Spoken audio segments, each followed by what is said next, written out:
Chers étudiants, bonjour. Donc, je continue ce cours de mécanique quantique. On est toujours avec la théorie des perturbations stationnaires. Aujourd'hui, c'est la partie 6 et il s'agit donc de la suite sur le cas dégénéré que j'ai déjà commencé dans la partie 5, la partie précédente. Alors, je vais faire un petit rappel tout d'abord. Donc, nous partons d'un système non perturbé dans l'énergie propre de l'Hamiltonien H0. Il est Gn fois dégénéré. Donc là, vous avez l'équation aux valeurs propres où cette énergie-là possède Gn vecteur propre phi ni. Cet ensemble de ces vecteurs propres phi ni, il forme une base qui constitue le sous-espace En0 dont la dimension est Gn. Donc, on considère un vecteur qui appartient toujours à ce sous-espace En0 qui est exprimé sous forme d'une superposition de ces vecteurs phi ni. Donc, le CNI, le CNI là, c'est la composante de cet état. Donc, ce vecteur-là, il obéit aussi à l'équation aux valeurs propres de H0. Donc, l'action de H0 sur C0 ça donne toujours l'énergie En0, 0N. Donc, les phi ni sont vecteurs propres de H0. De même, ce 0n, là, est aussi un vecteur propre de H0, donc je l'ai déjà expliqué dans la vidéo précédente. L'équation aux valeurs propres du système perturbé maintenant, donc après application de la perturbation, donc cette équation s'exprime sous cette forme-là. Son expression explicite est la suivante. Donc, c'est la même chose que j'ai déjà donnée précédemment. Donc là, je rappelle qu'on a juste remplacé l'état du système non perturbé par ce fameux 0n. OK. Donc, cette équation aux perturbations, on va prendre le cas à l'ordre 1 en lambda qu'on va projeter sur les vecteurs phi ni, hein. Alors, tout le calcul que nous avons déjà détaillé dans la partie précédente, dans la partie numéro 5, nous ont ramené vers cette expression-là.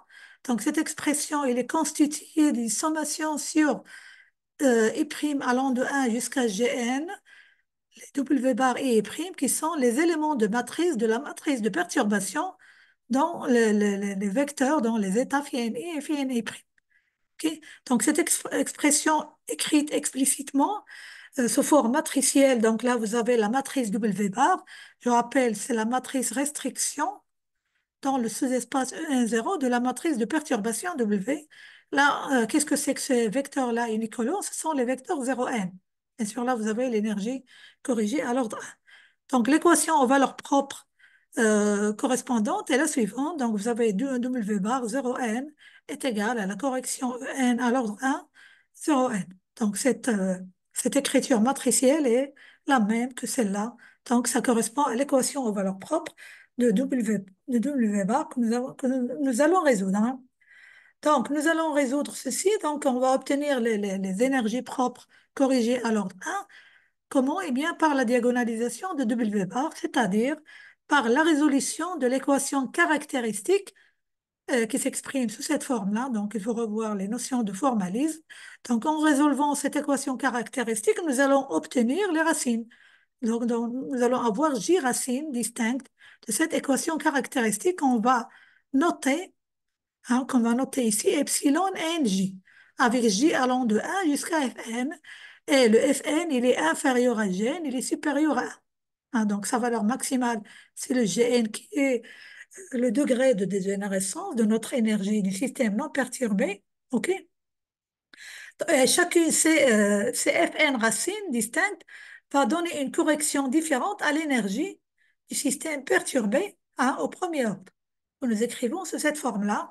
Donc, on va avoir Fn correction en énergie, hein. Donc, parce que nous allons avoir ici Fn racine distincte de cette équation caractéristique. OK? Donc là, le Fn là qui est inférieur ou égal à Gn, bien sûr supérieur ou égal à 1. Donc on va avoir deux cas en fait à traiter. Donc je commence par le cas où le Fn est égal à la valeur maximale, c'est-à-dire il va être égal à ce degré de dégénérescence. Quels est, si vous voulez, les phénomènes physiques qui vont se découler de ce cas-là? Donc lorsque nous allons obtenir Gn racine de l'équation aux valeurs propres ou bien de l'équation caractéristique de W bar. Alors, ce cas-là, en fait, ça va nous donner Gn racine, Gn valeur propre, epsilon NJ, donc maintenant J allant de 1 jusqu'à Gn, qui vont être toutes non dégénérées. Donc, je rappelle que nous sommes partis d'un cas dégénéré Gn fois, à travers l'action de la perturbation et la résolution de l'équation caractéristique du W bar, nous avons obtenu Gn racine, Gn valeur propre. Alors, ces valeurs propres sont toutes non dégénérées.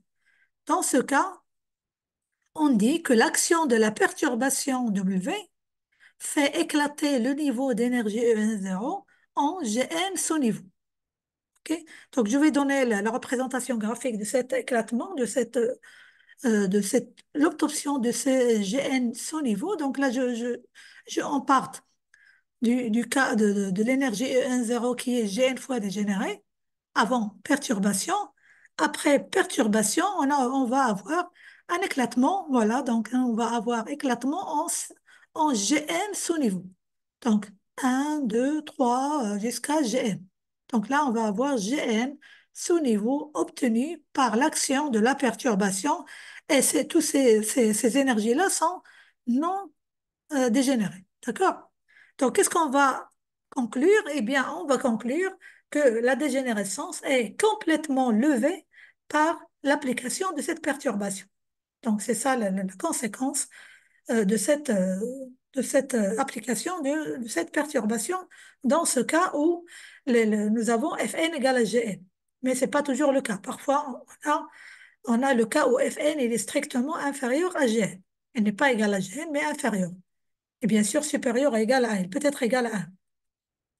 Dans ce cas, l'effet de la perturbation va donner naissance à Fn sous niveau. Pas Gn, mais Fn, qui est inférieur strictement à Gn. Donc, va donner naissance à Fn sous niveau. Il y a certains qui sont encore dégénérés. Parmi ces niveaux-là, parmi ces sous-niveaux-là, il y a des sous-niveaux qui restent toujours dégénérés. Donc, on dit que la dégénérescence n'est que partiellement levée au premier ordre de perturbation. La représentation graphique de cet éclatement, donc on part toujours de l'énergie du système non perturbé. Après perturbation, on va avoir cet éclatement-là, mais on va avoir Fn sous-niveau. Parmi ces Fn-là, parmi ces Fn sous-niveau, il va y avoir des niveaux qui sont dégénérés. Bien sûr, si Fn est strictement supérieur à 1, il va y avoir des niveaux dégénérés, des niveaux non dégénérés. Mais par exemple, si on a Fn égale à 1, c'est-à-dire on a obtenu une seule racine, eh bien, c'est-à-dire l'action de la perturbation n'a pas levé carrément la, la- la- la dégénérescence, on va avoir encore un niveau qui est Gn fois dégénéré toujours. OK? Donc, lorsque Fn il est strictement supérieur à 1 et strictement inférieur à Gn, on va avoir un mélange d'énergie ou bien des sous-niveaux, des niveaux dégénérés, des niveaux qui sont non dégénérés. Pour les niveaux dégénérés, on pourra faire pousser le calcul vers l'ordre de perturbation numéro 2 en lambda pour pouvoir essayer de lever cette dégénérescence, ou bien on pourra aussi appliquer une autre perturbation sur ces sous-niveaux-là qui sont dégénérés. OK? Donc, euh, du moment que l'action du W n'a levé que partiellement cette dégénérescence. Donc, si on veut avoir toujours des niveaux, des sous-niveaux qui sont non dégénérés, donc il faut soit pousser le calcul à l'ordre 2 en gardant la même perturbation, ou bien une autre méthode, c'est appliquer une autre perturbation sur ces sous-niveaux dégénérés.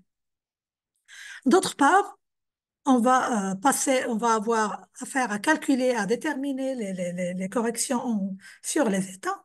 Donc, on va considérer les vecteurs propres 0, NJ, qui vont être corrigés à l'ordre 0 et qui vérifient cette équation en valeur propre.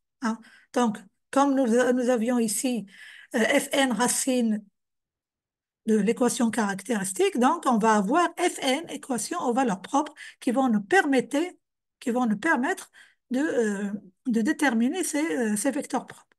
OK. Donc ces 0 NJ vont être déterminés par la résolution des Fn, équations aux valeurs propres de toutes les valeurs propres epsilon NJ pour J allant de 1 jusqu'à Fn de la matrice restriction W bar. Donc, ce qui va nous donner, donc, à chaque racine, à chaque énergie corrigée, hein, epsilon NJ, on va avoir le vecteur propre correspondant qui va s'exprimer sous forme d'une combinaison linéaire des vecteurs de base, hein, des vecteurs de base qui sont les f et i, et on va pouvoir calculer à l'aide de cette équation aux valeurs propres. Bien sûr, on va l'exprimer sous forme matricielle, comme d'habitude, hein, donc, comme nous avons déjà fait ce calcul-là dans le formalisme. Donc, l'écriture matricielle de l'équation aux valeurs propres, hein, en remplaçant le vecteur en fonction des composantes. Là, ce sont les composantes que j'ai notées alpha et j. Et à l'aide de cette équation aux valeurs propres, nous allons pouvoir déterminer ces différentes composantes alpha et j. OK? Donc, les énergies propres de l'hamiltonien total, de l'hamiltonien H lambda du système perturbé vont s'exprimer sous la forme de donc, somme de l'énergie non perturbée plus la correction à l'ordre 1. Donc, ces énergies vont être corrigées à l'ordre 1. OK? Puisque nous avons ici lambda à la puissance 1. Tandis que les vecteurs propres que nous avons déterminés, les vecteurs propres, ou bien les états propres de H lambda du système perturbé, que nous avons noté psi n, donc là on rajoute les J, parce qu'on va avoir donc Fn, états propres de H lambda, qui sont corrigés à l'ordre 0, hein, OK? Qui sont corrigés à l'ordre 0, parce qu'il n'y a pas de lambda là. Donc, plus O de lambda, c'est-à-dire là, le développement en série commence de lambda à la puissance 1. OK? C'est pour ça, dans les exercices, on vous demande de déterminer la correction à l'ordre 0 sur les états, hein. Donc, voilà, les Fn racines là vont donner Fn états propres de l'hamiltonien H lambda qui sont corrigés à l'ordre 0. Voilà, donc je m'arrête ici pour cette partie-là, donc pour cette partie 6. Et la prochaine fois, je vais vous donner un petit exercice d'application sur une perturbation d'une manière implicitement, bien sûr, pour pouvoir vous expliquer d'une manière détaillée cette levée de dégénérescence, comme je l'ai expliqué ici. Voilà, donc c'est la fin de la partie numéro 6, toujours sur la perturbation stationnaire, et on est toujours avec le cas où l'énergie elle est Gn fois dégénérée. Voilà, donc je vous remercie pour votre attention.